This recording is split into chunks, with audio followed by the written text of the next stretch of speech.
Welcome to Milan. Բարև ձեզ, այսօր մենք տեղափոխվում ենք Միլան եւ միասին կուսումնասիրենք այս քաղաքը, եթե դուք ունեք 1 կամ 2 օր։ Քանի որ այս անգամ հյուրանոցը վերցրել ենք Դոմոյին շատ մոտիկ, շատ հաճելի էր իրականում դուրս գալ, քայլել, միշտ առաջին հերթին պաղպաղակ եմ ինձ գնում։ Ես շատ եմ սիրում իտալական պաղպաղակը ու առիթը բացի չեմ թողնում։ Այս անգամ հունվար ամսին ենք եկել Միլան, ինչը որ այդքան էլ խորհուրդ չեմ տա, բավականին ցուրտ էր եւ որոշ չափով տհաճ էր դրսում քայլելը։ Անընդհատ մտնում ենք լոկալ խանութներ եւ փորձում ենք տաքանալ։ Կար ժամանակ, որ ես պաշտում էի Դոլչե Գաբանան եւ այս գույների խառնուրդի մոտ միայն sense հիացմունք էր առաջացնում, հիմա ուղակի տհաճություն է առաջացնում եւ ստրես։ Ստեղ էս դինոզավրին ինձ թվում է ոչ մեկ չէր նկարում, մենակ ես էի նկարում, որովհետեւ ուզում էի տղերքից ցույց տալ, տղերքը շատ են սիրում։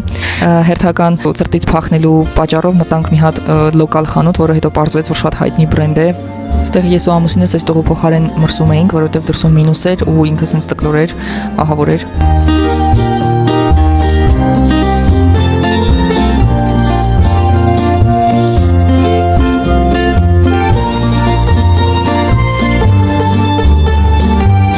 Այս վայրը հայտնաբերելուց հետո հիմա բոլորին խորհուրդ եմ տալիս պարտադիր մտնել եւ փորձել այնտեղի խոհանոցը։ Ձեզ բոլորիդ կթվա թե իտալական խոհանոցը միշտ լավն է ու որտեղ էլ մտնես հիասքանչ ուտելիք ես ուտելու, դա ահավոր մեծ խապկանք է։ Փորձած վայրերից միանշանակ սա խորհուրդ կտամ, քանի որ հիասքանչ սպասարկում ունեին, սնունդ ուղակի հիասքանչ էր, շատ համեղ, իտալական, իսկական որակյալ պիցա, սպագետի, ամեն ինչը որ ռեալ պետք է համեղ լինի, իրանց մոտ շատ համեղ էր եւ միանշանակ շատ խորհուրդ կտամ, գներն էլ ինչ-որ տեն շատ բարձր չէին որպես։ Մյուս երկրորդ տեղը, որ պարտադիր ես համարում եմ ցանկացած մարդ, եթե սիրում է սուրճ, չնայած ունեք ես չեմ սիրում սուրճ, բայց դե պարտադիր պետք է գնա ու փորձի, դա Միլանի Starbucks-ն է։ Ամերիկայում ապրելուց հետո ես Starbucks-ի հանդեպ միայն բացասական զգացողություն ունեմ, բայց քանի որ եղել եմ Միլանի այդ Starbucks-ում, իմ մեջ մնացել է մի հատ sense ջերմ ու գեղեցիկ կարծիք, այնտեղ ամեն ինչը համով սկսած սովորական սուրճից վերջացրած իրենց դեսերտներով, սենդվիչներով, կրուասանները ուղղակի աննկարագրելի համով էին։ Տիրամիսուն, ես այդպիսի տիրամիսու ամբողջ Իտալիայում չեմ փորձել։ Իսկ ես մոտավոր 8 քաղաքում, 9 քաղաքում եղել եմ, ամենահամով տիրամիսուն երևի այդտեղի տիրամիսուն էր։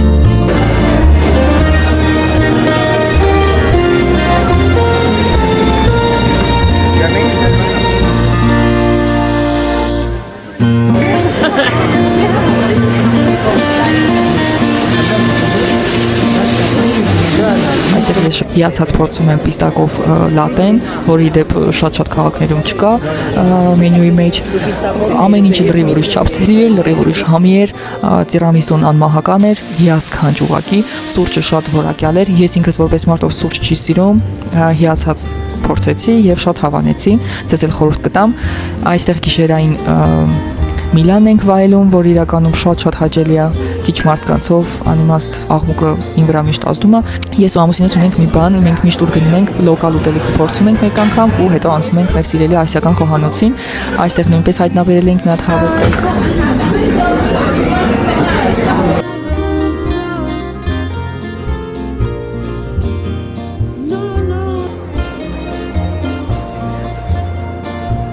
Սա վերջի օրն է, պետք է մի քանի ժամից գնանք օդանավակայան եւ որոշեցինք Դոմոն առաջի անգամ